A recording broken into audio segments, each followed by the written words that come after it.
It's alright. It's okay to feel that way. It's alright. It's okay.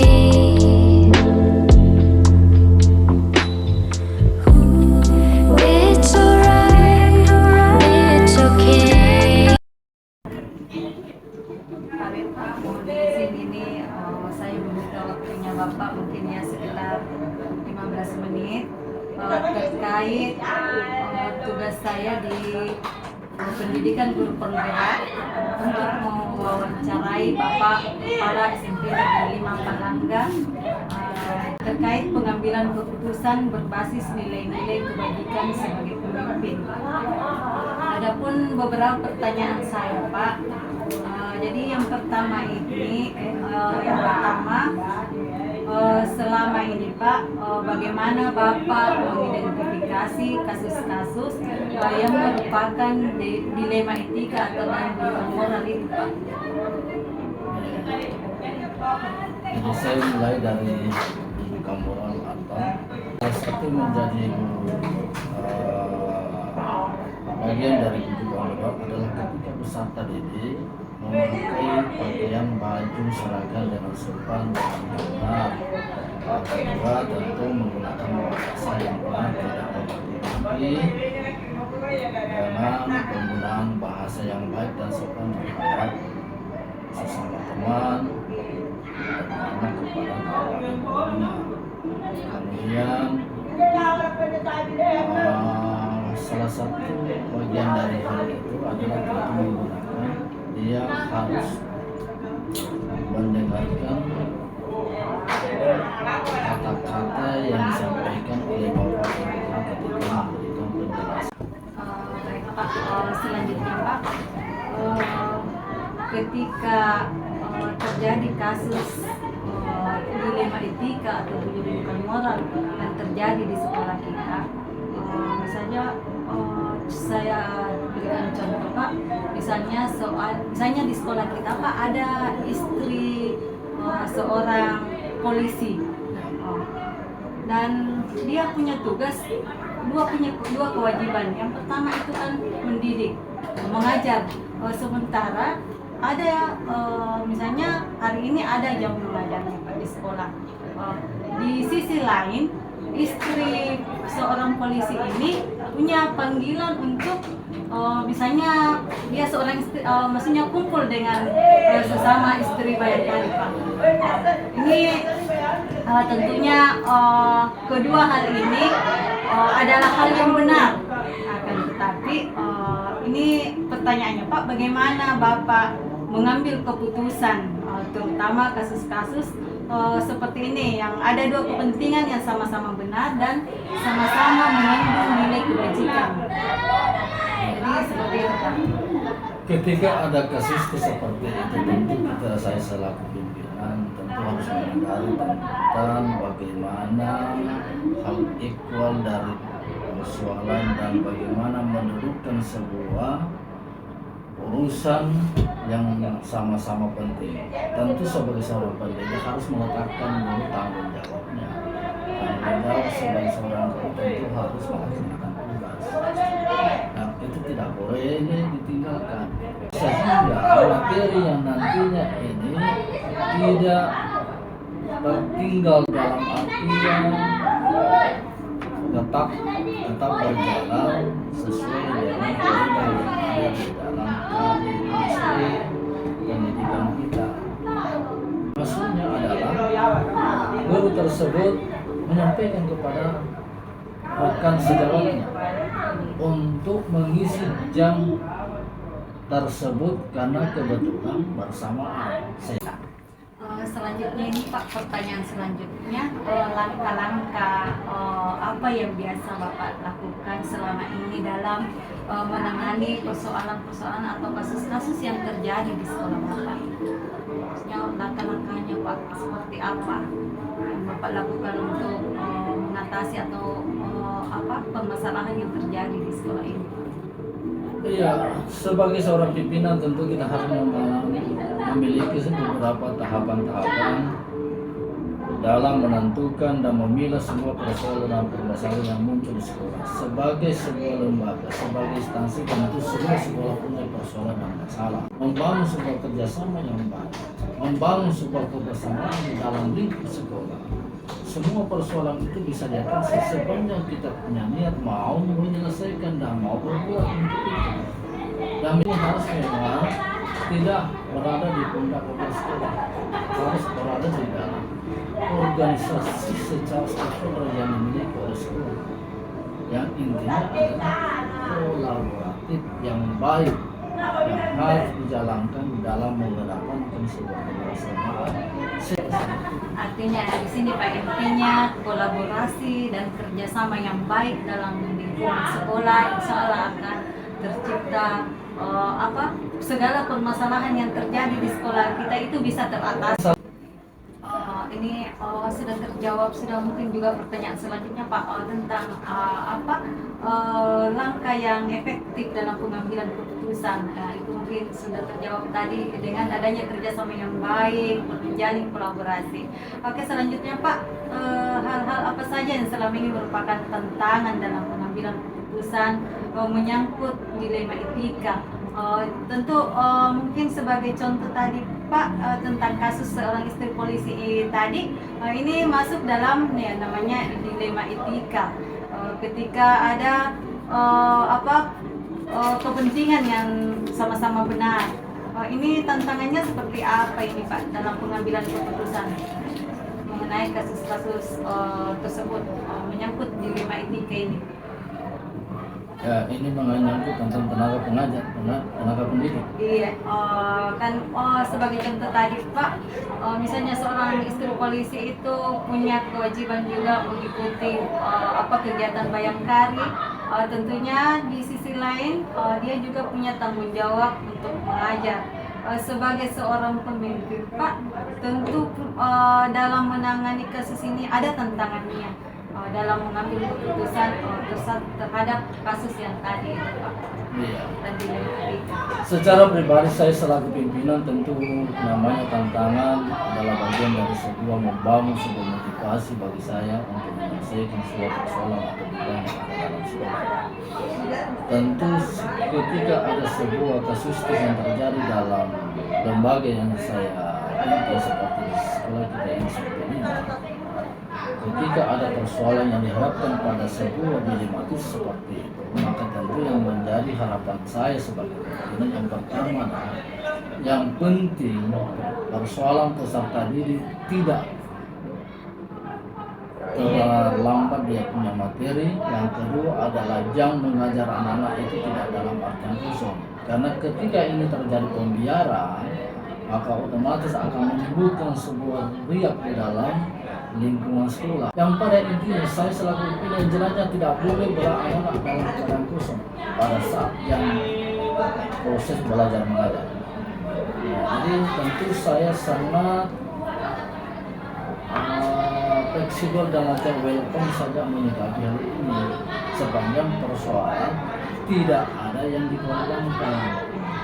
Kalau yang dikorbankan itu tentu menjadi persoalan. Nah, tentulah itulah yang dijadikan apa akar masalahnya sehingga persoalan ini bisa selesai. Tapi sepanjang ini masih bisa secara bijak untuk kita selesaikan secara personal, secara kelompok misalnya, marilah kita bangun kerjasama itu dalam sebuah bingkai kebersamaan, dan itu sangat mudah kalau Bapak dan Ibu membangun kolaborasi yang baik, membangun kerjasama yang baik, dan dalam bingkai kekompakan persoalan dan masalah seperti ini tentu bisa dikasih, tapi bisa kita selesaikan dengan baik tanpa menimbulkan sebuah riak atau perselisihan.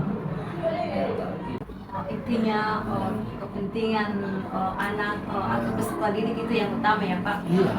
Selanjutnya Pak, ketika ada kasus-kasus yang terjadi di sekolah, kira-kira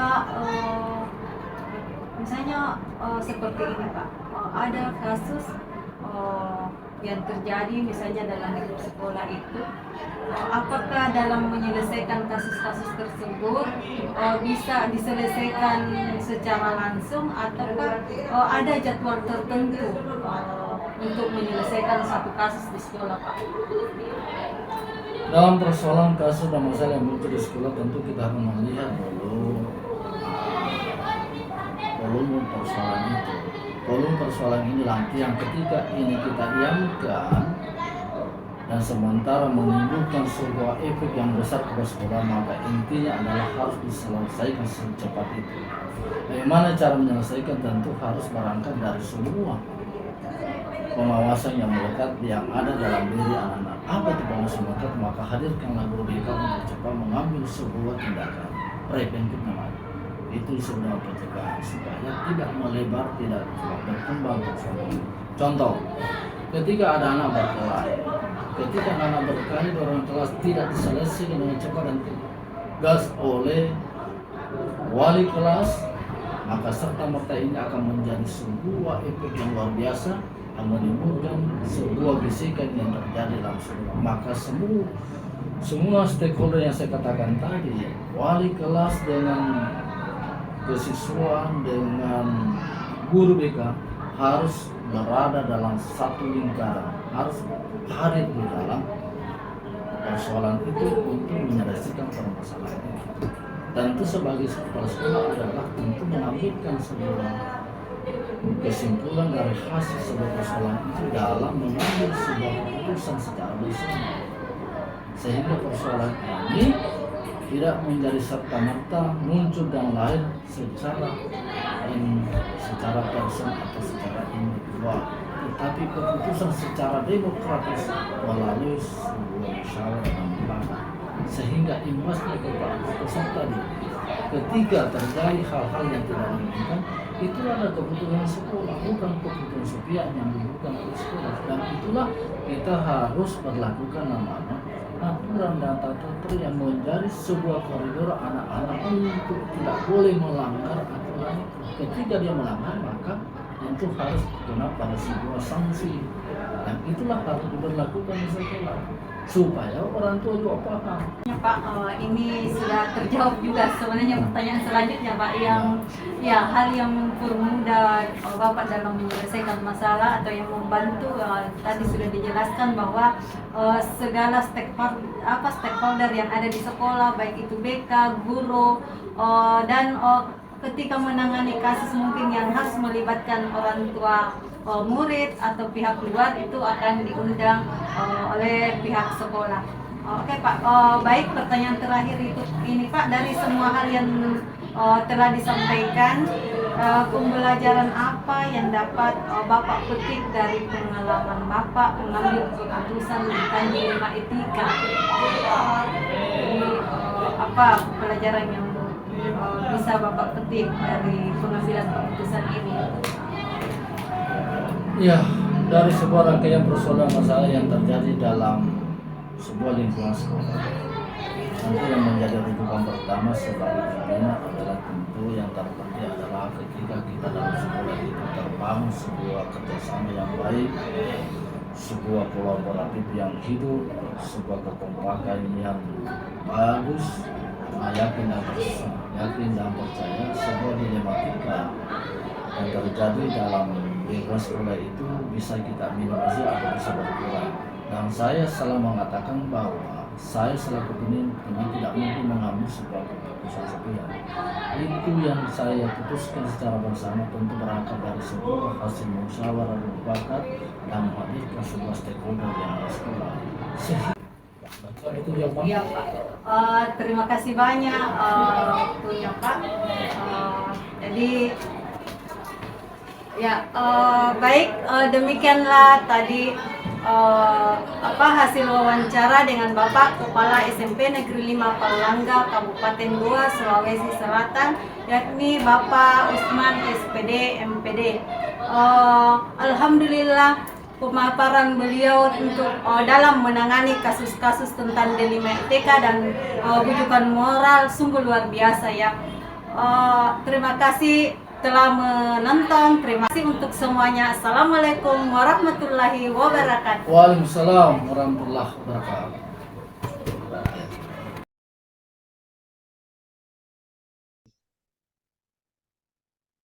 Ya, Bismillahirrahmanirrahim. Assalamualaikum warahmatullahi wabarakatuh. Mohon izin Pak. Waalaikumsalam warahmatullahi wabarakatuh. Ya, mohon izin Pak, terkait tugas saya di pendidikan guru penggerak untuk wawancara mengenai pengambilan keputusan berbasis nilai-nilai kebajikan sebagai pemimpin. Mohon waktu Pak sekitar mungkin 15 menit. Adapun Siap. ya, adapun beberapa pertanyaan Pak. Yang pertama itu bagaimana Bapak mengidentifikasi kasus-kasus yang merupakan dilema etika atau wujudan moral. Jadi cara mengidentifikasinya itu Pak. Oke, terima kasih.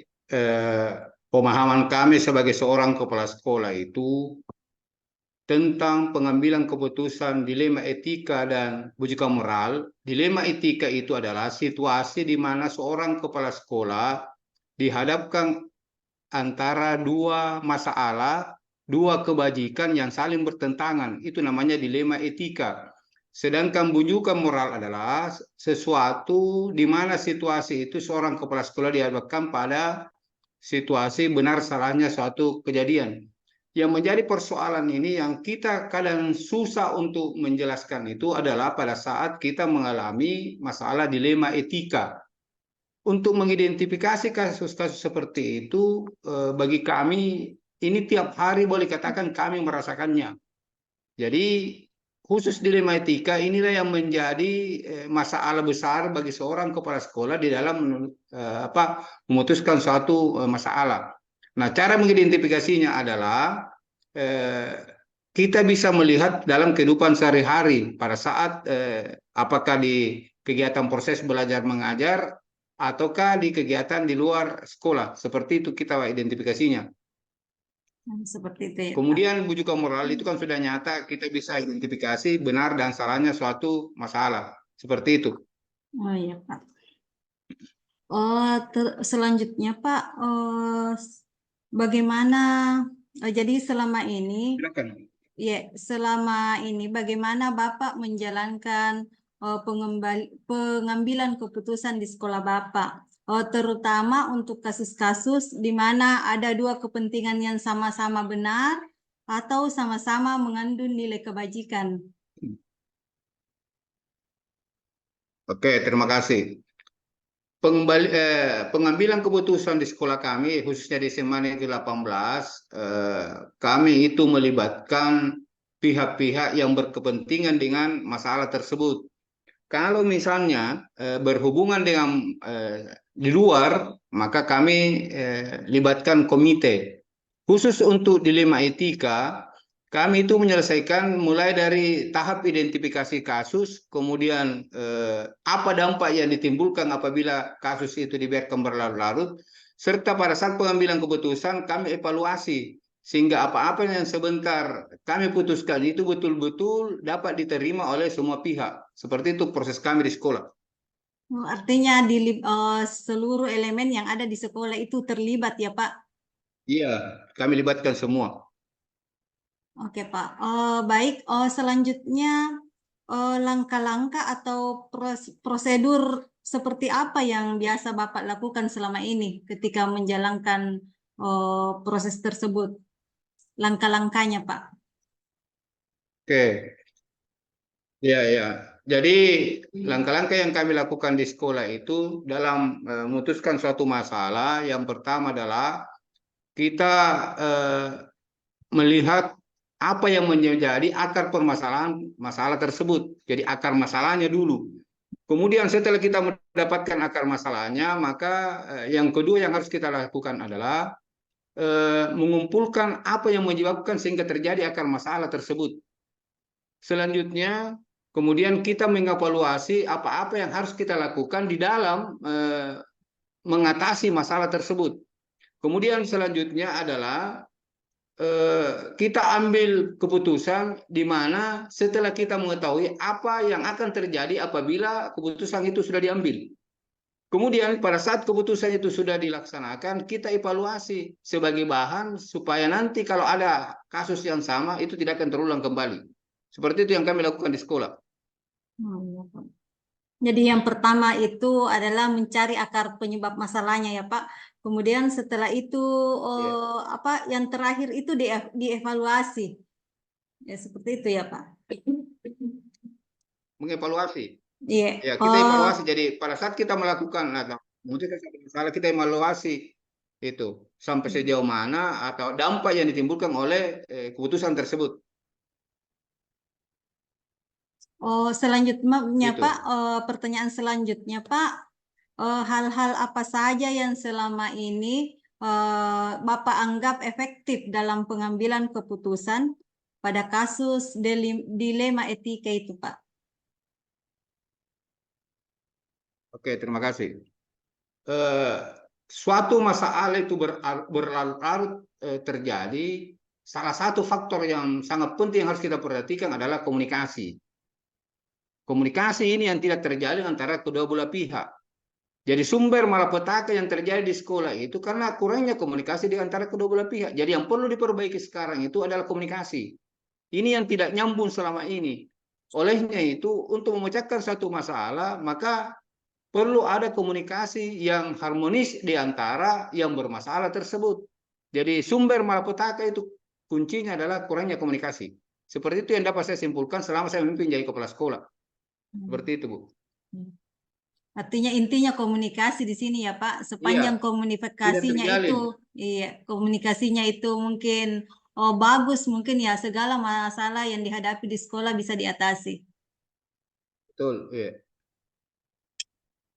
Selanjutnya Pak, pertanyaan selanjutnya, hal-hal apa saja yang selama ini merupakan tantangan Bapak dalam pengambilan keputusan menyangkut dilema etika Pak? Jadi yang merupakan tantangan selama ini Pak. Iya. Tantangan yang saya hadapi selama menjadi kepala sekolah di SMA Negeri 18 Goa adalah terutama dalam penegakan kedisiplinan. Penegakan kedisiplinan yang saya maksud di sini adalah waktu saya pertama kali menjabat di sana, anak-anak itu maunya datang di sekolah. Mengapa? Salah satu faktornya adalah pada saat malam hari itu dia membantu orang tuanya mempersiapkan hasil kebunnya di rumah untuk dijual paginya. Nah, yang menjadi dilema di sini adalah saya harus diperhadapkan antara kebutuhan ekonomi orang tua dan penegakan disiplin di sekolah. Jadi seperti itu. Nah, bagaimana cara mengantisipasinya adalah saya memberi penjelasan kepada orang tua tentang pentingnya pendidikan bagi anaknya. Seperti itu. Kemudian di satu sisi saya harus memahami bahwa kapan ini anak-anak tidak membantu orang tuanya, maka kondisi ekonominya di rumahnya itu kurang baik. Artinya tidak bisa memenuhi kebutuhan sehari-hari karena dia tidak membantu orang tuanya. Jadi salah satu yang saya lakukan adalah memberi pengetahuan yang lebih luas kepada orang tua bahwa biarkan anak-anaknya dulu menempuh pendidikan. Insya Allah kalau dia berhasil akan menambah ekonomi keluarganya. Kalau misalnya dia sudah bekerja. Jadi seperti itu dilema yang saya hadapi di sekolah. Terima kasih. Iya, Pak. Ya, terima kasih Pak. Selanjutnya Pak, apakah ada jadwal tertentu Pak untuk menyelesaikan suatu kasus mengenai dilema etika ini? Apakah dijadwalkan Pak? Atau kemudian ketika dijadwalkan itu Pak, prosedurnya seperti apa yang Bapak jalankan? Oke, terima kasih. Jadi bukan hanya dilema etika, dalam menyelesaikan masalah di sekolah itu Bu, saya bagi menjadi dua. Yang pertama adalah kalau masih bisa diselesaikan pada saat itu, maka jangan menunda waktu. Kemudian yang kedua, kalau misalnya kasus itu butuh pemikiran yang begitu panjang karena melibatkan berbagai pihak, maka saya akan tunda untuk melakukan hal-hal yang terbaik sebelum pengambilan keputusan. Jadi intinya adalah kalau masih bisa diselesaikan saat itu, maka saya selesaikan saat itu. Kalau masih bisa, kalau tidak bisa diselesaikan saat itu, maka saya tunda untuk mendapatkan informasi yang akurat supaya sebentar pengambilan keputusan itu bisa diterima oleh semua pihak. Jadi saya tidak terburu-buru memutuskan suatu masalah. Seperti itu, Bu. Iya, Pak. Makasih banyak, Pak. Selanjutnya, Pak, ketika ada masalah atau kasus di sekolah Bapak, kira-kira ada yang membantu Bapak itu dalam mempermudah pengambilan keputusan yang Bapak ambil itu, apakah ada, Pak? Atau mungkin bisa dijelaskan dalam pengambilan keputusan itu yang bisa membantu Bapak itu? Oke, terima kasih. Jadi semua pihak yang ada di sekolah itu saya dilibatkan di dalam pengambilan keputusan. Jadi bukan hanya dia simbol bahwa dia kasih kesiswaan, dia kasih apa, saya betul-betul fungsikan. Jadi dalam mengambil suatu keputusan di sekolah itu saya adakan rapat dewan guru. Kalau menyangkut di luar sekolah, maka saya libatkan dengan tokoh-tokoh masyarakat. Anggaplah Pak Desa, anggaplah tokoh-tokoh masyarakat yang dianggap mampu memberi masukan yang terbaik demi kepentingan sekolah. Jadi saya tidak sendiri dalam mengambil keputusan.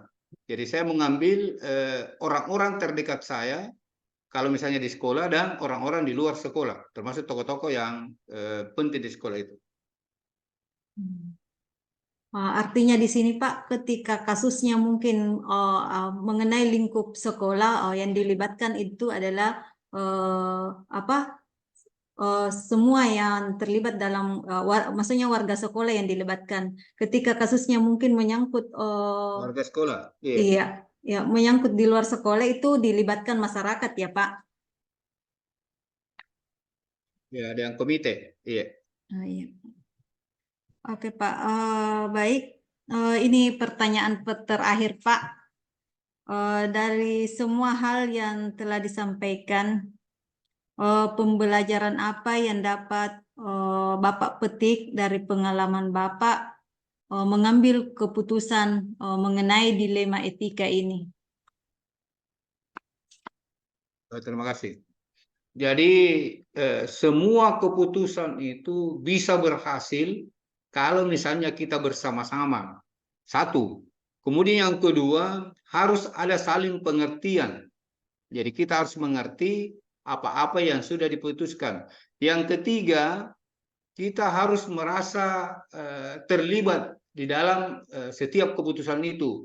Sumber malapetaka selama ini terjadi pada saat kita mengambil keputusan adalah karena justru orang-orang di dalam itu tidak kompak di dalam menerima masalah itu. Jadi dia bawa keluar.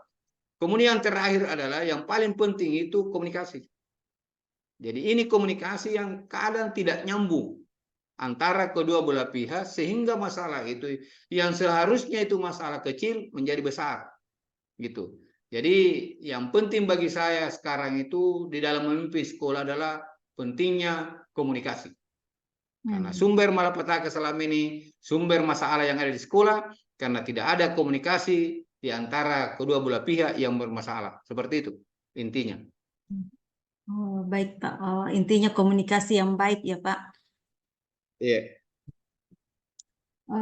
Baik Pak, terima kasih Pak atas waktu Tak malam ini. Jadi alhamdulillah demikianlah hasil wawancara pada malam ini dengan Bapak Mustari, Kepala SMA Negeri 18 Goa. Terima kasih. Ya, terima kasih Pak. Saya tutup dengan ucapan Alhamdulillahirabbil alamin. Assalamualaikum warahmatullahi wabarakatuh. Waalaikumsalam warahmatullahi wabarakatuh.